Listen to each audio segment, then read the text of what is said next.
Hi friends, welcome to the my YouTube channel learning student. तो देखिए बच्चों, आज हम फिर आप लोगों के लिए लेके आए हैं एक और नई वीडियो जो कि केमिस्ट्री की है।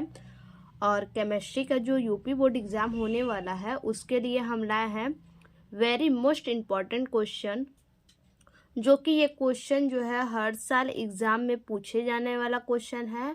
और ये अति लघु उत्तरीय प्रश्न है, यानी 1-2 नंबर वाले ये क्वेश्चन है। तो आइए देखते हैं कि किस प्रकार से क्वेश्चन है। तो देखिए पहला क्वेश्चन है, विलयन किसे कहते हैं। देखिए क्वेश्चन है, विलयन किसे कहते हैं।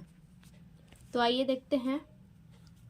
दो या दो से अधिक पदार्थों का मिश्रण समांगी विलयन कहलाता है। देखिए क्या कह रहा है, विलयन किसे कहते हैं। दो या दो से अधिक पदार्थों का मिश्रण क्या कहलाता है, समांगी विलयन कहलाता है। तो ये इसका एग्जाम्पल देखिए पानी और चीनी। देखिए जैसे पानी है हमारा विलयन हो गया, और उसमें हम क्या मिलाएंगे, चीनी मिलाएंगे, तो क्या हो गया, वो विलय हो गया। तो उसमें क्या किया हमने, पानी में चीनी मिला दिया तो वो क्या बन गया, शरबत हमारा बन गया। तो उसी को क्या कहेंगे, विलयन। तो वही कहा है कि दो या दो से अधिक पदार्थों का मिश्रण क्या कहलाता है, समांगी विलयन कहलाता है। देखिए अगला क्वेश्चन देखते हैं क्या है। देखिए अगला क्वेश्चन है, फार्मलता किसे कहते हैं। तो आइए देखते हैं फार्मलता किसे कहते हैं। देखिए किसी विलयन के 1 लीटर आयतन में, क्या कह रहा है, किसी विलयन के 1 लीटर आयन में उपस्थित ग्राम सूत्र द्रव्यमानों की संख्या, क्या, किसी विलयन के 1 लीटर आयतन में, यानी मान लीजिए 1 लीटर हमने क्या ले लिया, विलयन ले लिया, कोई पानी ले लिया, लिक्विड ले लिया, 1 लीटर आयतन में उपस्थित ग्राम सूत्र द्रव्यमानों की संख्या विलयन की फार्मलता कहलाती है। इसे किससे प्रदर्शित करते हैं, एफ से प्रदर्शित करते हैं। तो एक बार फिर से देखिए क्या कह रहा है, किसी विलयन के 1 लीटर आयतन में उपस्थित, मान लीजिए हम कोई बर्तन ले लिए और उसमें क्या 1 लीटर पानी ले लिए, और उस पानी में हम क्या डाल दिए, कोई विलय डाल दिए। तो वही कहा है कि किसी 1 लीटर आयतन में क्या चीज उपस्थित ग्राम सूत्र द्रव्यमानों की संख्या, यानी ग्राम सूत्र द्रव्यमान का मतलब विलेय, हम कितनी मात्रा में उसमें विलेय डाल रहे हैं उसकी संख्या कह रहा है। द्रव्यमानों की संख्या यानी जो विलेय हम डाल रहे हैं उस पानी में, 1 लीटर पानी में, उसको कहा है संख्या विलयन की फार्मलता कहलाती है। यानी उस विलेय की जो द्रव्यमान की संख्या होगी उसी को क्या कहते हैं, विलयन, ये फार्मलता कहते हैं। यानी देखिए पानी में हम चीनी तो घोर दिए, तो घोरने के बाद जो उसका द्रव्यमान का जो संख्या होगा, जो विलय मिलाए होंगे उसकी जो संख्या होगी, उसी को क्या कहते हैं, विलयन की फार्मलता कहते हैं। और इसे किससे प्रदर्शित करते हैं, तो पी एफ से प्रदर्शित करते हैं। अब देखिए इसको समझ लेते हैं किस प्रकार से। मान लीजिए एफ से डिनोट करते हैं फार्मलता। तो देखिए विलेय का ग्राम सूत्र, देखिए एफ को डिनोट किया है किससे, फार्मलता, एफ। विलेय का ग्राम सूत्र द्रव्यमान की संख्या, यानी विलेय का ग्राम सूत्र, यानी विलेय कितनी मात्रा में हम डाल रहे हैं उसकी संख्या पूछा है। और यहाँ विलयन का लीटर में आयतन, यानी कितने लीटर हम क्या किए हैं, विलयन लिए हैं, उसी का आयतन पूछ रहा है कि कितनी मात्रा में है। देखिए आगे एफ से डिनोट करते हैं फार्मलता को, और विलेय का ग्राम सूत्र द्रव्यमान की संख्या WB। और देखिए इसको किससे गुणा करेंगे, 1000 से, और यहाँ पे क्या हमने लिखा है, FB गुणे भी। ये क्या है, इसका जो है फार्मलता का क्या है, ये फॉर्मूला है, तो इसको याद कर लीजिएगा। ये इस फॉर्मूले पे क्या न्यूमेरिकल भी दे देता है, तो ध्यान से इस फॉर्मूले को ध्यान रखिएगा। देखिए अगला है मोल प्रभाज। अगला है हमारा क्वेश्चन मोल प्रभाज। तो देखिए बहुत ही इंपॉर्टेंट ये क्वेश्चन है। तो आइए समझते हैं मूल प्रभाज। किसी विलयन में उपस्थित विलेय या विलायक की मोलों की संख्या, क्या कह रहा है, किसी विलयन में, देखिए फिर से वही बात आ गया, किसी विलयन में मतलब लिक्विड पानी में उपस्थित विलेय या विलायक, यानी विलेय जो हम उस पानी में डालेंगे, या विलायक की मोलों की संख्या, यानी जो शरबत तैयार होता है वो क्या हो गया, विलायक। तो उसी को कह रहा है कि विलेय या विलायक की मोलों की संख्या, यानी उनकी संख्या कितने मात्रा में वो है, उनकी संख्या, तथा विलयन में उपस्थित कुल मोलों की संख्या के अनुपात को क्या कहते हैं, मोल प्रभाज कहते हैं। देखिए एक बार फिर से क्या कह रहा है, विलयन में उपस्थित विलेय या विलायक की मोलों की संख्या और विलयन में उपस्थित कुल मोलों की संख्या के अनुपात को क्या कहते हैं, मोल प्रभाज कहते हैं। इसे एक्स से प्रदर्शित करते हैं। देखिए मोल प्रभाज को किससे प्रदर्शित करते हैं, एक्स से डिनोट करते हैं। अब आगे देख लीजिए। देखिए जैसे हमने माना विलयन के दो घटक ए व बी है। देखिए मान लीजिए दो घटक ए व बी है, जैसे यहाँ पे दिखा है किसी विलयन के में उपस्थित विलेय या विलायक। देखिए यहाँ पे विलेय या विलायक लिया है और बाद विलायक की मोलों की संख्या तथा विलयन में उपस्थित कुल संख्या। देखिए विलयन यहाँ लिया है और यहाँ विलय में विलेय या विलायक लिया है, दो लिया है। तो देखिए हमने भी यहाँ दो घटक लिया, ए और बी, जिनके मोलों की संख्या, यानी क्या दिया है यहाँ, मोल की संख्या Na व Nb है। तो देखिए इन दोनों की जो संख्या है, मोलों की संख्या दोनों की, तो इन्हीं दोनों के अनुपात को क्या कहते हैं, मोल प्रभाज कहते हैं। तो देखिए ए का मोल प्रभाज क्या होगा, तो एक्स ए से मोल प्रभाज डिनोट किया है हमने यहाँ पे Na/Na प्लस Nb, यानी ये क्या है, पहला और दूसरा घटक है, दोनों मोलों की संख्या यहाँ पे रहेगा। तो इसी सूत्र से क्या निकलेगा, हमारा मोल प्रभाज निकलेगा। जैसे उसी तरह से मान लीजिए अब दूसरे का निकालेंगे, ए का तो निकाल लेंगे, यहाँ निकालेंगे बी का मोल प्रभाज। ठीक उसी तरह से XB = NB/Na प्लस NB, इसी तरह से हमारा क्या निकलेगा, मोल प्रभाज निकलेगा। देखिए इन दोनों के अनुपात को क्या कहते हैं, मोल प्रभाज कहते हैं। तो आइए अगला क्वेश्चन अब देखते हैं।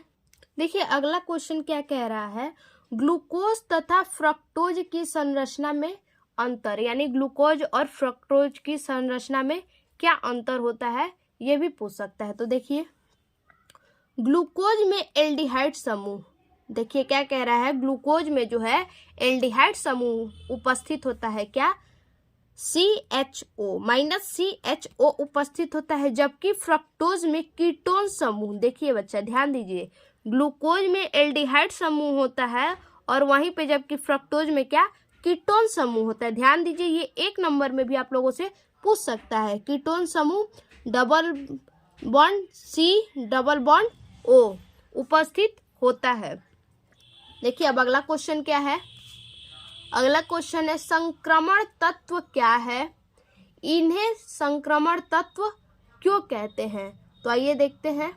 देखिए ऐसे तत्व जिसका इलेक्ट्रॉनिक विन्यास करने पर अंतिम इलेक्ट्रॉन डी उपकोष में भरते हैं। देखिए क्या कह रहा है, ऐसे तत्व जिनका इलेक्ट्रॉनिक विन्यास जो है करने पर अंतिम इलेक्ट्रॉन जो है क्या करता है, डी उपकोष में चला जाता है। इलेक्ट्रॉनिक विन्यास जब करते हैं तत्व का तो उसका अंतिम जो इलेक्ट्रॉन होता है वो डी कोष में, यानी मान के चलिए जिसका अंतिम इलेक्ट्रॉन डी कोष में चला जाता है उन्हीं को क्या कहते हैं, देखिए उन्हें डी ब्लॉक के तत्व या संक्रमण तत्व कहते हैं। यानी सीधा से समझिए कि किसी तत्व का अगर हम इलेक्ट्रॉनिक विन्यास कर रहे हैं तो उनके अंतिम इलेक्ट्रॉन कहाँ, डी उपकोष में चले जाते हैं, उन्हीं को क्या कहते हैं, डी ब्लॉक के तत्व या संक्रमण तत्व कहते हैं। ये तत्व S तथा P ब्लॉक के बीच में स्थित होते हैं। देखिए ये तत्व किसमें स्थित होते हैं, S तथा P ब्लॉक के बीच में। जैसे S और P ये दोनों ब्लॉक के बीच में क्या होते हैं, ये उपस्थित होते हैं, स्थित होते हैं। देखिए एस तथा पी ब्लॉक के बीच में ये जो डी में जाते हैं वही क्या ये इलेक्ट्रॉन उपस्थित होते हैं। आगे देखिए लिगेंड किसे कहते हैं, तो आइए समझते हैं लिगेंड किसे कहते हैं। देखिए कोई भी परमाणु या आयन जिनमें केंद्रीय धातु परमाणु को इलेक्ट्रॉन युग्म देने की क्षमता होती है उसे लिगेंड कहते हैं। फिर से देखिए कोई भी परमाणु या आयन, यानी कोई भी परमाणु ले लीजिए या फिर आयन जो उसमें क्या हो केंद्रीय धातु परमाणु को इलेक्ट्रॉन युग्म देने की क्षमता होती है, यानी कोई परमाणु और आयन है जिनमें केंद्रीय धातु परमाणु को क्या करता है, केंद्रीय धातु जो होता है परमाणु को क्या करता है इलेक्ट्रॉन युग्म देने की क्षमता रखता है, उसे क्या कहते हैं लिगेंड कहते हैं। अब देखिए अगला क्वेश्चन क्या है, देखिए परासरण दाब। तो आइए देखते हैं परासरण दाब क्या है।